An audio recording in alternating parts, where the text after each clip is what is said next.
Good morning everyone. आज 4 सितंबर 2025 है और कल जो भी न्यूज़ आर्टिकल इवेंट्स रहे इंपॉर्टेंट खासतौर पे यूपीएससी के लिए, उन करंट अफेयर्स की चर्चा हम एमसीक्यू फॉर्मेट में यहाँ पे करेंगे, बाइलिंगुअल और स्टैटिक भी उसका देखेंगे। तो आइए बिना किसी देरी के हम स्टार्ट करते हैं, बात करते हैं पहले एमसीक्यू की।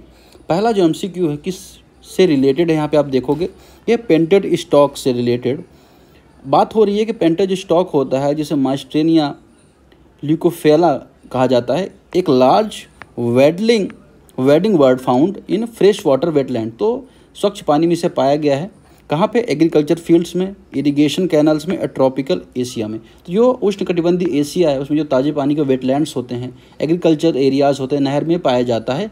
ये किस एरिया में पाया जाता है? दलदली एरिया में पाया जाता है, ठीक है, दलदली एरिया में। तो ये वेट फील्ड आप यहाँ पे याद रखें, वेटलैंड से एरिया में, ये खासतौर पर दलदल एरिया में पाया जाता है। दूसरा, painted stork are long distance migrant birds travelling beyond the Himalaya. तो ये हिमालय पार करने वाली लंबी दूरी के प्रवासी पक्षी होते हैं। प्रवासी पक्षी आपको पता है कि मौसम के अनुसार एक स्थान से दूसरे स्थान तक लंबी यात्राएं करते हैं। जैसे कि बहुत सारे रूस के पक्षी भारत आते हैं ना, सेंटर जो फ्लाइंग वे है, एशिया फ्लाई वे। तो इस तरह से यहाँ पे इसके बारे में बोला जा रहा है कि यह भी लंबी दूरी करने वाला पक्षी है। लेकिन अगर हम बात करें पेंटेड स्टॉक की, जिसकी फ़ोटो यहाँ पे आपको दिख रही है, ये एक अगर बात करें तो मध्यम आकार का पक्षी होता है, मतलब मीडियम इसकी विड्थ हाइट जो भी आप इसे मानो वो होता है, ठीक है। और इसकी पहचान कैसे होती है कि जिसको येलो, जो पीली चोंच है इसकी ना, येलो जो उसकी चोंच है, उससे इसकी पहचान होती है कि ये कौन सा पक्षी है, ठीक है। बाकी तो सिमिलर दिखता है। अब ये पक्षी जो बात हो रही है कि एशिया के जो मैदान है, एशिया के जो ग्रासलैंड्स हैं, इस एरिया में पाया जाता है, खासतौर पे भारत में। कहाँ कहाँ पे पाया जाएगा? भारत के एरिया में पाया जाएगा, बांग्लादेश में पाया जाता है, इसके अलावा साउथ एशिया में भी पाया जाता है, साउथ ईस्ट एशिया में भी है पाया जाता है। इसकी कैरेक्टरिस्टिक्स अगर आप बात करें, 2 से 5 किलो के आसपास इसका वजन होता है, 105 सेंटीमीटर के आसपास इसकी हाइट होती है। और IUCN की जो रेड लिस्ट है, IUCN के रेड लिस्ट में ये लीस्ट कंसर्न में आता है। किसमें? लीस्ट कंसर्न में आता है, ठीक है ना। ये तो बात होगी किसके बारे में? इसकी इन्फॉर्मेशन होगी जो स्टैटिक इन्फॉर्मेशन थी। अब इन दोनों में कौन से? तो अगर आपने स्टैटिक इन्फॉर्मेशन पढ़ ली तो आपको आसानी से समझ में आ जाएगा। दूसरा स्टेटमेंट गलत है, लंबी दूरी की यात्रा ये नहीं करता है, ये स्थायी टाइप का पक्षी है, आसपास ही रहता है, ठीक है, सीमित। इसका अगर हम बात करें तो लैंड भी जो मूवमेंट करता है बहुत लिमिटेड है। तो ओनली वन इसका करेक्ट आंसर हो जाएगा। क्वेश्चन नंबर 2 की तरफ बढ़ेंगे, जो विक्रम 3202 प्रोसेसर के बारे में है। अब क्या इन्फॉर्मेशन है, अब अगर आखिर है क्या ये माइक्रो 3202 प्रोसेसर? तो विक्रम 3202 भारत का पूर्णतः है, मतलब कंप्लीटली इंडिजिनस या पूर्णतः स्वदेशी माइक्रोबिट प्रोसेसर है। माइक्रोबिट प्रोसेसर 32 बिट का है ये, इसे माइक्रो प्रोसेसर वो यहाँ पे बोला जा रहा है। और इसे किसने बनाया है? इसरो और जो VSSC है, विक्रम साराभाई स्पेस सेंटर है, और उसका जो सेमीकंडक्टर लैब है चंडीगढ़ में से विकसित किया गया। तो कहाँ बनाया गया है? इसे चंडीगढ़ में बनाया गया है। अब इसकी कैरेक्टरिस्टिक्स अगर आप देखो तो इससे पहले 1601 माइक्रो प्रोसेसर चल रहा था विक्रम का, ये 16 बिट का हुआ करता था। इसका अपग्रेडेड वर्जन है जिसे 2009 में पहले लॉन्च किया गया था, अभी इसे अपग्रेडेड वर्जन 2025 में से लॉन्च किया गया है, ठीक है। अभी 32 बिट का जो आर्किटेक्चर है, इसके खासियत है कि 64 बिट का जो फ्लोटिंग पॉइंट ऑपरेशंस होते हैं उसको भी ये सपोर्ट करता है। ये तो इसकी बात हो गई। अब इसकी कैरेक्टरिस्टिक्स क्या है? जैसे अगर आप देखोगे तो इसको जो स्पेस का जो इन्वायरमेंट है, अंतरिक्ष का जो इन्वायरमेंट है, वहाँ पे काम कर सकता है। 55 डिग्री का जो टेम्परेचर होता है, -55 डिग्री से लेके 125 डिग्री प्लस टेम्परेचर तक, मतलब high temperature, high radiation area में भी यह काम करता है। अगर हम बात करें पहले से ही जो PSLV है, polar satellite launch vehicle PSLV CAC-60 है, उस मिशन में इसका प्रयोग तो पहले ही हो चुका है। और इसने जो पोएम 4 मिशन है उसमें भी कहीं ना कहीं हेल्प की है। इसके बारे में यहाँ पे स्टेटमेंट थी। क्वेश्चन क्या बन रहा है कि Vikram 3202 India first fully indigenous 32 bit microprocessor designed by the VSSC for satellite and launch vehicle avionics. And दूसरा, it is used for consumer electronics like smartphone and laptop. तो स्मार्टफोन, लैपटॉप जैसे जो tools होते हैं उनमें इसका उपयोग होता है। इसके बारे में यहाँ पे आपको बताना है कि कौन सा जो स्टेटमेंट है वो सही है। तो आपको बताना है इसमें कौन सा सही है। अब 4 सेकंड का समय आप यहाँ पे ले सकते हैं और इसको करेक्ट आंसर आप बता सकते हैं। दूसरा ऑप्शन यहाँ पे गलत, इसका उपयोग जैसे मैंने आपको बताया कि इसका उपयोग ज़्यादातर जो स्पेस जो मिशंस होते हैं उसके लिए यहाँ पे किया जाना है। तो जो ये बोला जा रहा है कि ये इलेक्ट्रॉनिक स्मार्टफोन में इसमें इसका यूज ना के बराबर होगा, इस संबंध में यहाँ पे हमने देखा।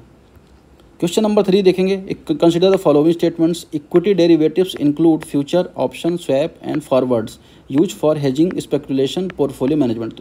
इक्विटी जो डेरिवेटिव्स होते हैं उनमें फ्यूचर्स आते हैं, ऑप्शंस आते हैं, स्वैप्स, फॉरवर्ड, ये सब होते हैं। इनका पर्पस क्या होता है कि जो प्रबंध मैनेजमेंट और जो सट्टा का पोर्टफोलियो होता है उसको मैनेज करना इसका यहाँ पे पर्पज होता है। एक तो पहले स्टेटमेंट ये बन रहा है। दूसरे स्टेटमेंट यहाँ पे क्या बन रहा है, future contract are over the counter contract and forward are traded on exchange. तो जो future over the counter in contract होते हैं, फ्यूचर्स जिनको बोला जाता है OTCs में होते हैं, जबकि फॉरवर्ड एक्सचेंज ट्रेड में सेल होते हैं या मतलब बाई किए जा सकते हैं। इसके बारे में आपको बताना है कौन सा सही है कौन सा गलत है।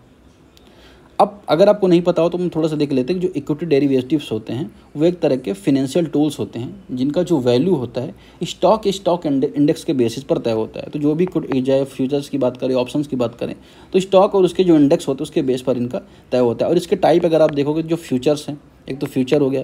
फ्यूचर क्या होता है कि निश्चित समय में मतलब लिमिटेड टाइम में, एक पार्टिकुलर टाइम में स्टॉक को खरीदने या बेचने की यहाँ पे बाध्यता होती है। मतलब अगर आपने बोला कि सपोज करिए आपने बोला कि इस प्राइस पर मैं इसे इस टाइम पे खरीदूंगा, तो you have two by at that price at that time. तो कंपल्सन बाई होता है, आपको सेम टाइम पे आपको उस टाइम पे खरीदना होता है। दूसरा ऑप्शन में क्या होता है कि बाई या खरीदने की कोई बाध्यता नहीं होती, बाइंडिंग नेचर नहीं होता। अगर आपने बोला भी तो आप खरीद सकते हैं जरूर, अगर आपको नहीं खरीदना तो आप नहीं खरीदेंगे। फिर तीसरा आता है स्वैप आता है। स्वैप में भी अगर आप बात करें जो कैश उसका फ्लो होता है, नकदी का फ्लो होता है। और फॉरवर्ड्स पे अगर आप बात करें तो OTC अनुबंध होते हैं। अगर हम बात करें तो जो फॉरवर्ड्स होते हैं OTC होते हैं। तो यहाँ पे जो दूसरे स्टेटमेंट है आप देख रहे होगे कि फ्यूचर्स को OTC बोल रहा है, तो नहीं, फॉरवर्ड्स यहाँ पे OTC होते हैं। ठीक है, नॉन स्टैंडर्ड अगर हम इसको बोल सकते हैं। ठीक है, अब इसका पर्पज़ क्या होता है कि कम पूंजी में भी अगर आप निवेश कर सकते हैं। सपोज करिए कि आपको पता है गोल्ड का प्राइस यहाँ पे जाने वाला है, आपने फ्यूचर बेसिस पर कम पैसे में आपने उस टाइम के लिए खरीद लिया। अब कम पैसे में खरीद लिया तो बाद में अगर बढ़ गया तो आपको फ़ायदा हो गया, मुनाफा हो गया। तो कम पैसे में एक तो आप खरीद सकते हैं। इसके अलावा अगर हम बात करें तो पोर्टफोलियो को डाइवर्सिफाई करने में, सपोज करिए आप म्यूचुअल फंड्स खरीद रहे हैं, शेयर में खरीद रहे हैं, तो आप और डाइवर्सिफाई पोर्टफोलियो के लिए इसे खरीद सकते हैं। तो दूसरे स्टेटमेंट यहाँ पे इनकरेक्ट है, पहला स्टेटमेंट यहाँ पे करेक्ट हो गया। क्वेश्चन नंबर 4 देखें, कंसिडर द फॉलोइंग स्टेटमेंट्स। क्या बोल रहा है यहाँ पे स्टेटमेंट यहाँ पे बोल रहा है कि ए वेट लीज इंक्लूड, एक वेट में लीज में क्या क्या इंक्लूड होता है, एयरक्राफ्ट होता है, क्रू होता है, मेंटेनेंस होता है, इंश्योरेंस होता है, suitable for short term need, तो अल्पकालिक जो आवश्यकता है उसके लिए वेट जो लीज होता है वो अच्छा होता है। ड्राई लीज प्रोवाइड करवाता है एयरक्राफ्ट को without crew and idle for short term exigencies. तो जो ड्राई लीज होती है, वेट लीज, उसके बारे में यहाँ पे आपको बताना है। तो वेट लीज क्या है, तो वेट लीज का मतलब क्या होता है कि जब आप विमान के साथ साथ जो उसका चालक दल होता है, क्रू होता है, मेंटेनेंस होता है, इंश्योरेंस होता है, अगर ये सारा लेते हैं और तात्कालिक ज़रूरतों के लिए अगर आप इसका यूज करते हैं तो इसको वेट लीज बोला जाता है। वहीं ड्राई लीज में क्या होता है, केवल विमान किराए पर होता है।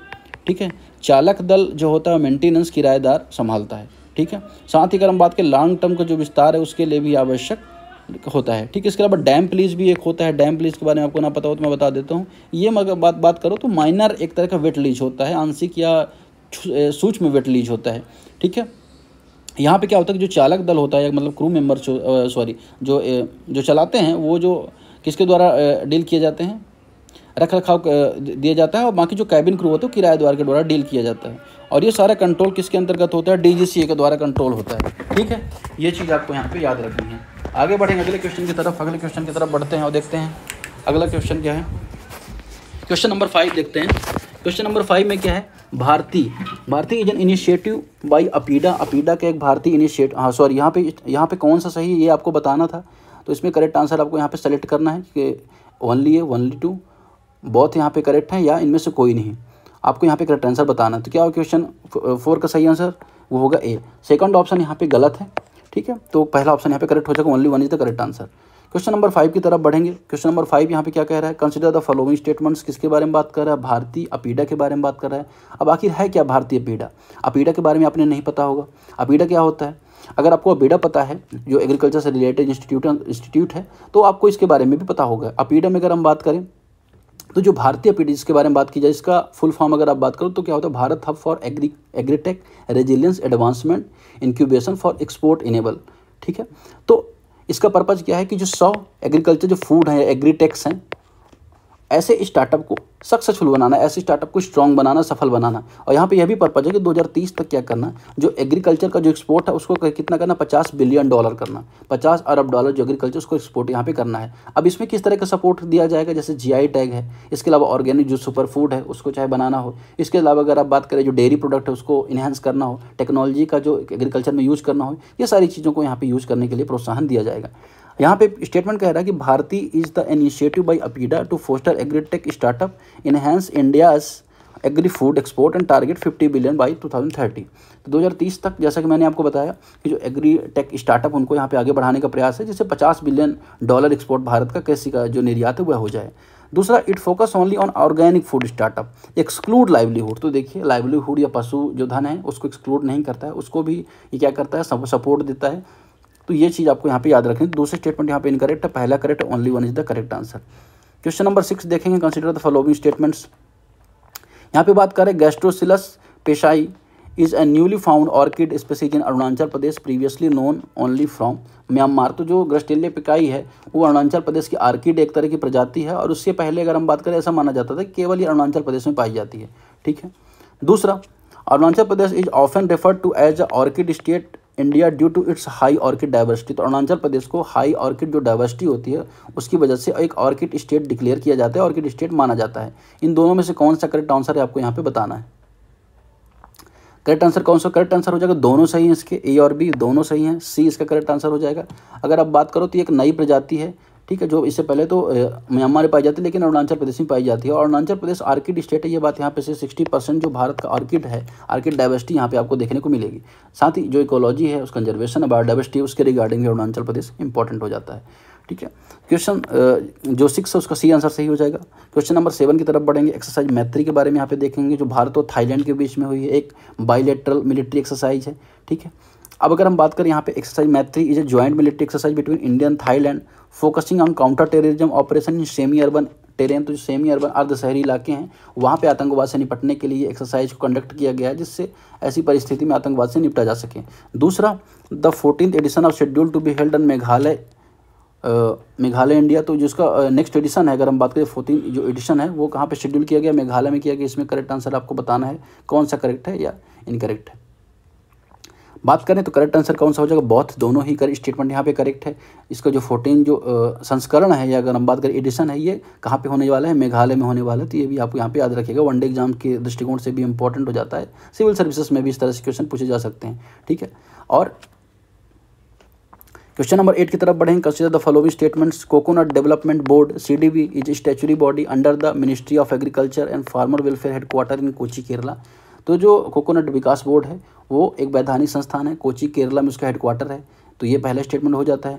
दूसरे स्टेटमेंट यहाँ पे बात कर रहे हैं कि CDB is primarily responsible for the development coconut import policy only. तो CDB मुख्यतः जो नारियल का आयात नीति है उसको बनाने के लिए रिस्पॉन्सिबल है। इन दोनों स्टेटमेंट में कौन सा स्टेटमेंट आपको सही लग रहा है? तो आपको जो दूसरा स्टेटमेंट यहाँ पे इनकरेक्ट लग रहा होगा कि ऐसा थोड़ी होगा सिर्फ जो पॉलिसी उसको बनाया जाए, पॉलिसी इंप्लीमेंट करना, डेवलपमेंट को रिलेटेड जो काम करना, टास्क करना, वो भी यहाँ पे इंपॉर्टेंट हो जाता है। फाइनेंशियल असिस्टेंस देना, फिर क्वालिटी चेक करना, स्टैंडर्ड तय करना नारियल के, है ना, एक्सपोर्ट प्रमोशन करना, एक्सपोर्ट रेगुलेशन करना, तो वेरियस टाइप के काम हो जाते हैं।